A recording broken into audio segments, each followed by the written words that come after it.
Election commission যেটা করেছে, 12 তারিখ ইলেকশন হয়ে গেল, 13 তারিখ গভীর রাতে গেজেট প্রকাশ করা হয়েছে একেবারে তড়িঘড়ি করে।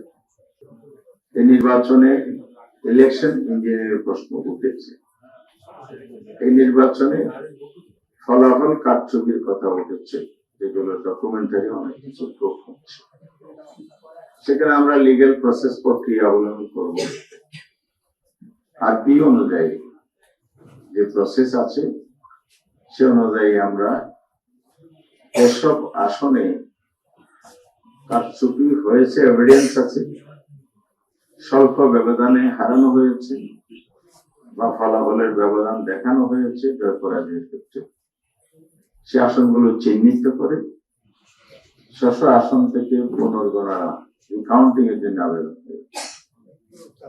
সেখানে আমরা বলেছিলাম গেজেট প্রকাশের পূর্বে সে আসনগুলোর আবেদন গ্রহণ করে ফলাফল স্থগিত রেখে পুনর্গণনার ব্যবস্থা করা হোক।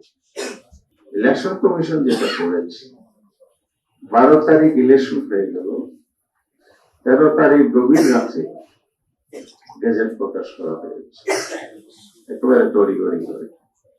নতুন রিন গভীর থেকে পরিষ্কার করে কাপড়কে রাখে নতুনের মতো উজ্জ্বল। নতুন রিন অ্যাডভান্সড পাউডার। যে কারণে অনেকে আবেদন করার সুযোগ পেয়েছে, অনেকে পাননি। কারণ নির্বাচনী মাঠ থেকে ঢাকায় এসে এটা করতে হয়েছে। রিটার্নিং অফিসারের কাছে তারা গিয়েছিলেন, কিন্তু তারা এটা ইসিতে করার জন্য পরামর্শ দেয়া, সেখান থেকে ফিরে এসে অনেকে আজকে গিয়েছিলেন, কিন্তু সেখানে এগুলো অ্যাকসেপ্ট করে নেই। গেজেট প্রকাশ হয়ে গেছে এই মর্মে একটি জবাব দিয়েছে।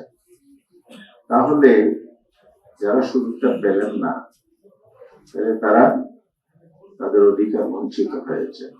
যদি তড়িঘড়ি না করে স্বাভাবিক প্রক্রিয়ায় হতো, তাহলে এই অভিযোগগুলো আইন অনুযায়ী সাবমিট করার সুযোগ ছিল। তবে ট্রাইব্যুনাল করার সুযোগ নিতে হবে। গেজেটের কোথায় গেছে কাউন্টিংয়ের সুযোগ নেই, আমরা সেখানে থাকবো এবং পর্যায়ক্রমে হাইকোর্টে রিট করার প্রভিশন আছে, এগুলো আমরা সেই পথে আমরা আগাচ্ছি। কোন দলে যদি নত ডিসেন্ট থাকে আসন ভিত্তিতে তারা করবেন, এটা সুযোগ নাই। আমাদের জনগণ এটা রিজেক্ট করে দিয়েছে।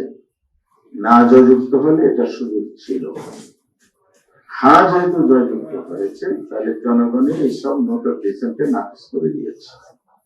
ফলে প্রফেশনের প্রাপ্ত ভোটের ভিত্তিতে 100 আসন নির্ধারিত হবে, এটাই এখন জনগণ অ্যাকসেপ্ট করে নিয়েছে। এই জন্য আমরা এটা নিয়ে ধূম্রজাল সৃষ্টি করার সুযোগ নাই, বিভ্রান্তি ছড়ার কোন সুযোগ নাই। অবশ্যই এ ব্যাপারের জন্য সংশ্লিষ্ট কর্তৃপক্ষ কঠোর পদক্ষেপ নেয়।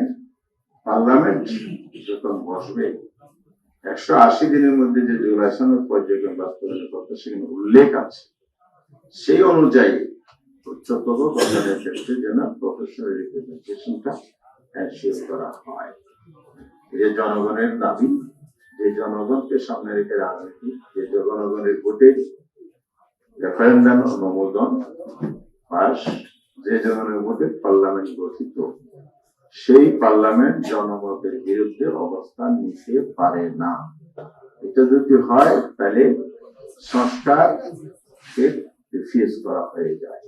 সেটা যেন কোনোভাবে না হতে আমরা স্পষ্টভাবে দাবি পুনর্ব্যক্ত করছি। অনেক জায়গায় সহিংসতা হয়েছে, নারীদের উপর যারা যারা দল পক্ষে কাজ করেছে আক্রমণ করা হয়েছে। কারণ এই নির্বাচনে নারীদের অংশগ্রহণ, উচ্ছ্বাস, 11 দল পক্ষে সমর্থন ব্যাপকভাবে লক্ষ্য নিয়েছিল, নারী সমাজকে তারা টার্গেট করেছে। আমার নির্বাচন এলাকায় আজকেও প্রাপ্ত খবর অনুযায়ী কুতুবদিয়া, মহেশখালী এ পর্যন্ত 3 জন নারীকে আঘাত করা হয়েছে। গতকালও একজন মাথা কেটে দেওয়া হয়েছে। এরপরে 3 জন হসপিটালে আছে আরো। এরপরে বিভিন্ন আসনে এরকম ঘটনাবলী আছে। যদি আপনারা জানতে চান পত্রপত্রিকা বিভিন্ন মিডিয়াতে এগুলো আসতেছে, আমরা সবিস্তারের প্রতিবেদন রাখতে পারব। এভাবে যদি চলতে থাকে তাহলে দেশে তাহলে আবার নৈরাজ্যকর পরিবেশ সৃষ্টি করতে চায় কিনা, এটা জনগণের প্রশ্ন তৈরি করছে। যারা সংখ্যাগরিষ্ঠ আসনে বিজয়ী হয়েছেন তাদের দায়িত্ব অনেক বেশি, তারা যেন দায়িত্বশীল ভূমিকা পালন করেন, তাদের দলীয় কমান্ড নির্দেশ প্রয়োগ করে যেসব কার্যক্রম সারা দেশে হচ্ছে, মানুষের আঘাত আক্রমণ হচ্ছে, অগণতান্ত্রিক ফেসিবাদী আচরণ হচ্ছে, এগুলো দ্রুত পদক্ষেপ নিয়ে আপনাদের বন্ধ করা উচিত বলে আমরা মনে করি।